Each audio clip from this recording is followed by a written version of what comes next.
বান্ধবের লগে চলে আসছি আজকে খিচুড়ি খাওয়ার জন্য। আর ঝরঝরা এবং ডিম খিচুড়ি, আর সাথে একটু ঝোল দিয়ে রাখে। তো খুবই টেস্টি ঝোল, আর খেতেও খুবই ভালো লাগে। আর এই ঝরঝরা খিচুড়িটা সবাই পছন্দ করে এই এলাকার মধ্যে। তাই এই ঝরঝরা খিচুড়ি খাওয়ার জন্যই চলে আসছি।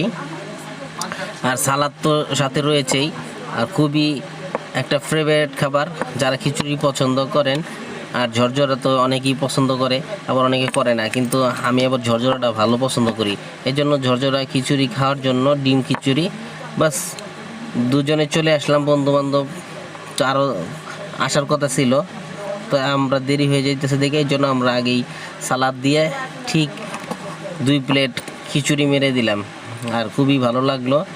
আর খাওয়ার জন্য মনে করেন সালাদ তো ছিলই বেশ কোয়ালিটি, আর কাঁচা শসা এবং দেখতে খুবই ভালো, এবং কচি শসা সাথে ছিল।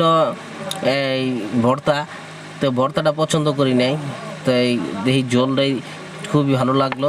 আর সাথে সালাদ দিয়ে খুবই খেলাম। তাই 2 বন্ধু খাওয়ার শেষে এরকম